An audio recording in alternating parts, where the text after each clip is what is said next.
Bueno, buenas noches. Voy a intentar hacer una pequeña revisión de lo que hemos visto estas 4 semanas iniciales, ¿no? Como nos preparamos para una actividad en la siguiente semana, mejor de una vez tener esta revisión, ¿no? Entonces, en nuestro componente de administración y habilidades gerenciales para la toma de decisión, lo que estamos aprendiendo, ¿no? Son elementos del comportamiento, relacionados al comportamiento humano o las habilidades blandas y que de alguna manera se relacionan con la formación para un liderazgo, una orientación para el liderazgo de los estudiantes, ¿no? Que van a actuar obviamente ahí en el área de negocios. Entonces, el primer tema que vimos fue una introducción a este componente, ¿no? Donde nosotros nos ubicamos. Tratamos de comprendernos dentro de la sociedad y comprendiendo que actuamos dentro de un negocio, ¿no? Entonces, cuando nosotros miramos desde la perspectiva de un negocio, nosotros tenemos una mirada interna, ¿no? Y llamamos a esta mirada de un contexto interno y representamos por este gráfico en toda esta parte azul y amarilla, ¿no? Miramos la organización como si fuera un gran rompecabezas donde están ordenados, ¿no? Los departamentos, las áreas, estructuras, ¿no? Que hacen con que esa organización funcione. Entonces, por ejemplo, si la gente de finanzas no conversa con la gente, no sé, de recursos humanos o con la gente de producción o de marketing, obviamente más difícil será la operación de todo el negocio, ¿no? Si la gente de ventas no se relaciona con la manufactura o con el área de recursos humanos, tampoco hay cómo producir o cómo realizar un servicio. Entonces, todo lo que está dentro de una organización es parte de ese contexto interno y cuando nosotros estamos metidos aquí, lo que tenemos que hacer es aprender a identificar esta complejidad de relaciones, ¿no? Sin embargo, hay una perspectiva también externa, ¿no? En que esta organización, que aquí está delimitada en este cuadrado amarillo, ¿no?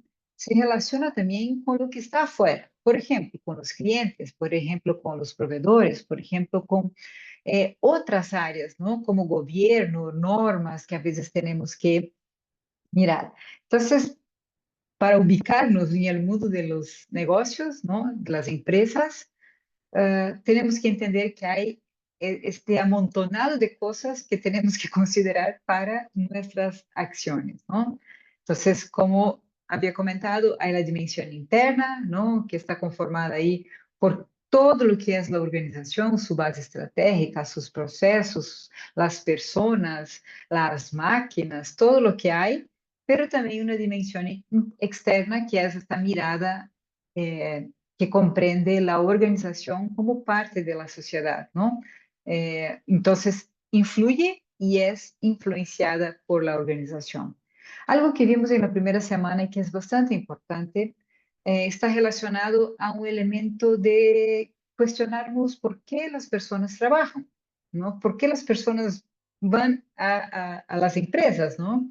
Y obviamente vamos porque tenemos una necesidad que suplir, una necesidad inicialmente muy básica, ¿no? Como para mantenernos alimentados, hidratados, tener un lugar de espacio, una condición de estar protegidos, ¿no? Pero cuando tú estás dentro de la organización, en este contexto tan complejo, tenemos y podemos entender que las personas que están dentro de una organización también trabajan por otras cosas, ¿no? En la medida que estas necesidades que están aquí, en esta primera parte de la pirámide de Maslow, van siendo suplidas, ¿no? Nosotros desarrollamos otros deseos, ¿ya? Y luego queremos no apenas trabajar por un sueldo, sino por una perspectiva de crecimiento, por un reconocimiento del grupo, de las personas, de la misma organización, hasta llegar a esto que se llama autorrealización, esta sensación de satisfacción con lo que hacemos, ¿no? Esa pirámide es una pirámide de Maslow, es llamada pirámide de Maslow. Maslow ha sido un sociólogo, si no estoy equivocada, pero es un pensador del área de la psicología organizacional y que ha por mediados de los años 50, identificado, ¿no? Cómo estas necesidades son jerarquizadas y una vez que podemos clasificarlas, comprenderlas, podemos actuar de manera proactiva para que las personas trabajen más o trabajen mejor, ¿no? No significa explotar a las personas, sino quizá ubicarlas de mejor manera dentro del contexto organizacional. Hicimos una pequeña línea de tiempo porque la administración como tal, la gestión comprendida así como ciencia, es bastante reciente, no es algo muy antiguo, ¿no? Está atada a fines del siglo XIX, 1800 y algo, y se extiende hasta nuestros días, ¿no? Nace con la revolución industrial y pasa a lo largo de los años por una serie de revoluciones que sirve, ¿no? Para clasificar y nos ayuda a comprender tanto la dinámica interna de la organización como las relaciones sociales van siendo afectadas por estos cambios, ¿no? Entonces hay una llamada una primera revolución industrial, que fue justamente la creación de las líneas de producción, ¿no? El paso de la elaboración artesanal de los productos para llegar a un nivel más elaborado por medio de las industrias, ¿no? Y a lo largo de los años, cada vez que incrementamos un tipo de tecnología, ¿no? Como después del vapor fue la electricidad, después la automatización, la parte de la robótica, hasta llegar a nuestros días, ¿no? Con el uso de las tecnologías digitales bastante intensificado, ¿no? Cada etapa es considerada una era dentro del concepto de industria, ¿no? De cómo las industrias se mueven. Y cada época ha tenido una característica específica en lo que concierne a la relación con las personas, ¿no? Entonces, desde un momento en que eh, mirábamos apenas, ¿no? La necesidad de que las personas cumplan sus tareas dentro de la organización, evolucionando a partir de los años 30, principalmente en los años 40, 50, ¿no? Como vimos Maslow y otros autores que vamos a ver también durante el ciclo, ¿no?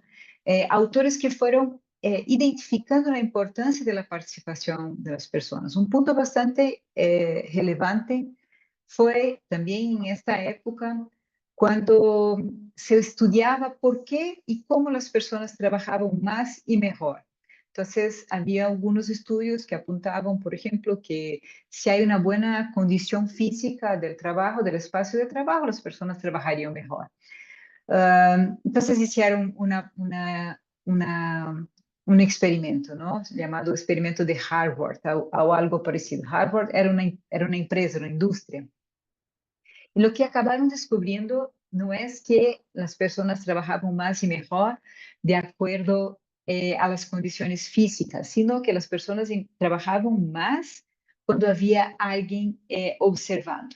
Lo que nos da paso, ¿no? A pensar, a interpretar que de ahí nace esta persona de liderazgo, estos cargos de liderazgo intermedio en las organizaciones, alguien que tiene que estar controlando a otras personas.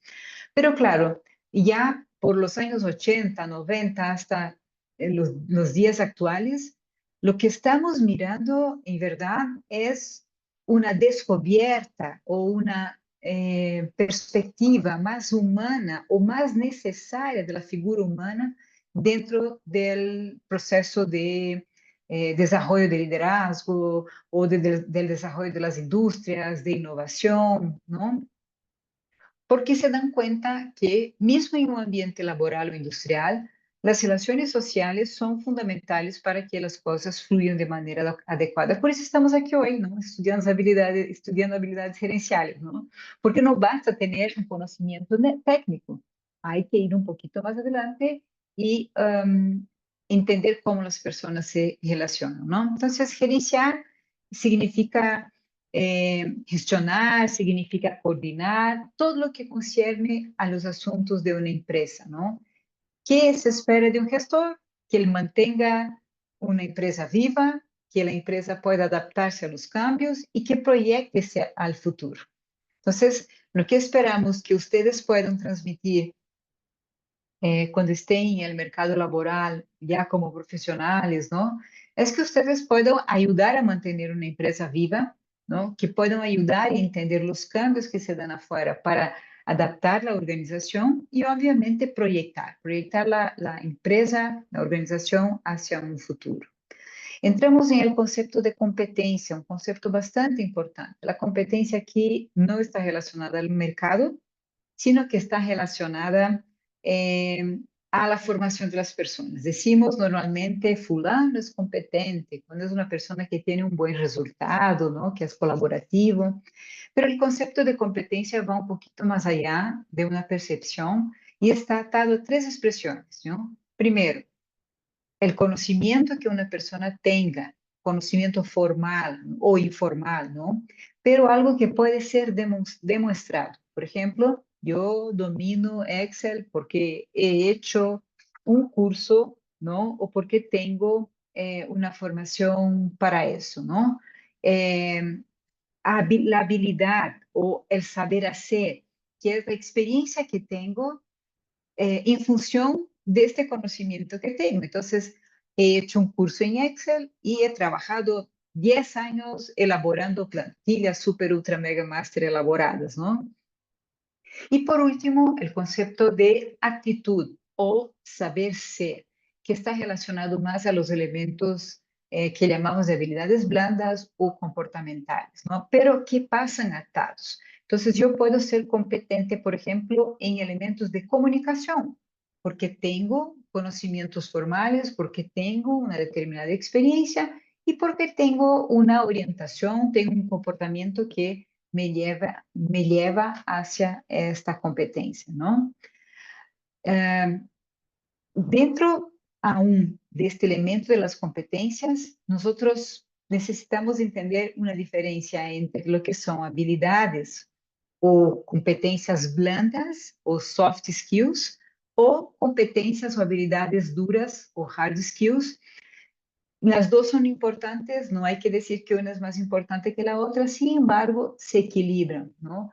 Las competencias duras o hard skills son todas las competencias o habilidades que nosotros podemos comprobar de alguna manera, ¿no? Entonces, puedo medir por una certificación, por un conjunto de conocimiento que tenga o algo parecido. Ya las soft skills están relacionadas a lo que hablamos antes de las actitudes, ¿no? Y se basan en todos los elementos relacionales y comportamentales de una persona en su entorno. La semana 2, nosotros entramos a un tema específico que es el Management 3.0 y ese tema está atado a dos conceptos bastante importantes. El concepto de complejidad.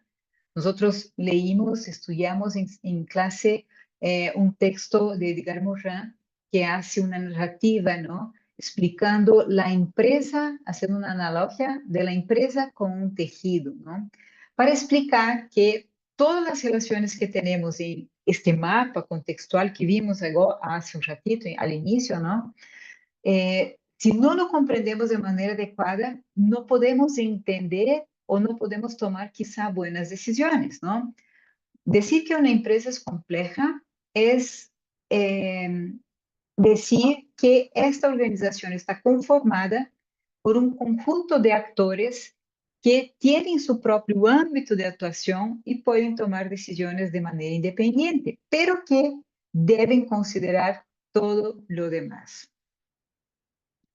Aquí regresamos a esta historia, ¿no? A esta línea de tiempo de la industria para entender un poco por qué estamos hablando ahora de complejidad. Bueno, la verdad no es ahora, ¿no? Eso nace también más o menos en los 50 eh, con un autor que me olvido el nombre, pero les comento luego, ¿ya? Y que habla y que sale con la teoría de la complejidad, ¿no? Bertalanffy, Ludwig von Bertalanffy. ¿No? Entonces, la era de las industrias o la historia de las industrias nos ayuda a entender o a esta evolución por qué hablamos hoy de complejidad de una manera tan fuerte y no hablábamos, por ejemplo, aquí en la industria 1.0, ¿no? Hay una diferenciación que hacemos, ¿no? Entre lo que son los perfiles gerenciales atados a un primer momento histórico aquí de la industria, a un segundo momento llamado transitorio o gestión 2.0, ¿no? Hasta llegar a los días actuales. En los días actuales nosotros encontramos o necesitamos perfiles mucho más dinámicos de lo que teníamos al inicio, ¿no? Personas que puedan relacionarse con los demás, personas que puedan mover a las personas, que comprendan la necesidad de estar cambiando, de estar actualizándose siempre, ¿no? Al revés de antes, de un perfil un poco más conservador, un poco más acomodado en relación al desempeño de las actividades laborales o gerenciales, por así decirlo, ¿no? Nosotros hoy dicen que nos encontramos en un ambiente, un contexto que se llama VUCA, es un acrónimo, ¿no? De una expresión de palabras en inglés que significan exactamente, ¿no? Que estamos en un ambiente muy volátil, o sea que las cosas cambian muy rápido y muy depresa, un ambiente de incertidumbre, ¿no? Un ambiente que no podemos predecir o que no tenemos todos los recursos necesarios para predecir, un ambiente de complejidad, lo que comentamos antes, ¿no? Que las decisiones no pueden ser tomadas de manera aislada porque de alguna manera todo se ata, y un ambiente que es caracterizado por una ambigüedad, ¿no? No hay una claridad atado junto con el tema de la incertidumbre de lo que puede pasar y lo que significan las cosas. Por ejemplo, comentamos eso en aula, ¿no? Eh, los virales en las redes sociales. Tú nunca sabes cómo, cuando una cosa, una acción se convierte en viral. Entonces, por ejemplo, las empresas que intentan sacar provecho de los recursos de las redes sociales, a veces tienen éxito, a veces no tienen éxito, justamente porque cómo las personas van a reaccionar a eso es bastante ambiguo, ¿no? Es incierto. Por otro lado, como complementando y pensando en una dimensión gerencial, se ata también a este contexto VUCA, un contexto llamado BANI, ¿no? Que es un contexto vulnerable, frágil, ¿no? Porque no sabemos qué puede pasar, en que nos sentimos muy ansiosos, ¿no?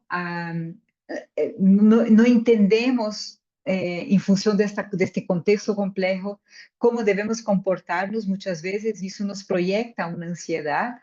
No hay un comportamiento lineal, a la vez las cosas suceden de manera medio caótica y muchas veces incomprensible, ¿no? Que no podemos entender.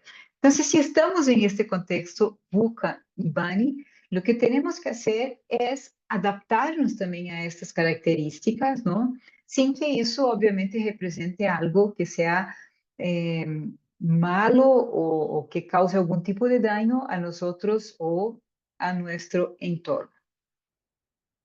Hablamos nuevamente de la complejidad, ¿no? Que es caracterizada, ¿no? Por esa relación entre varias partes, y que el conjunto de estas partes es mucho más que apenas decir que es la suma de estas partes, ¿no? Lo que es un poco filosófico de comprender, pero significa que no es decir apenas que un grupo de personas forma una complejidad, ¿no? Sino que al estar juntas, estas personas o esos departamentos en una organización o este conjunto de células que componen ese sistema pueden o tenden, hay una tendencia de que actúen de otra manera, ¿no? Se espera también una causalidad recursiva, ¿no? En que se cría y se autocría este ambiente complejo, en que hay una autoecoorganización, o sea, que al transformarse, vamos transformando también el ambiente, y una sensación de orden y desorden, de caos y organización, que es muy propio de lo que nos enfrentamos actualmente. Y ahí entramos a la teoría del management 3.0, que es caracterizado por este monstruo tan simpático, ¿no? Marty, y que fue creado por ese autor que se llama Jorge Apello, que es como una filosofía, ¿no? Es una manera diferente de mirar la gestión en las organizaciones, no enfocado apenas en características duras, ¿no? Sino que mirando el movimiento complejo que tenemos que adaptarnos como líderes dentro de una organización.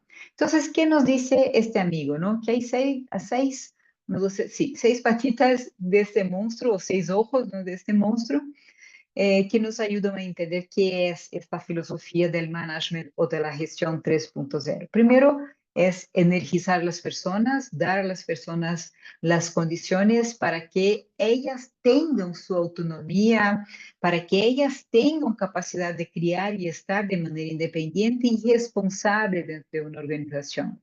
Luego, que yo tengo entonces un sujeto o una persona, un individuo energizado, que podamos crear equipos empoderados, ¿no? Equipos que consigan percibir, por ejemplo, las responsabilidades que tienen y actuar de manera autónoma y orgánica y no apenas individualizados, ¿no? Es literalmente trabajar como un grande y un fuerte equipo que produce los resultados esperados, ¿no?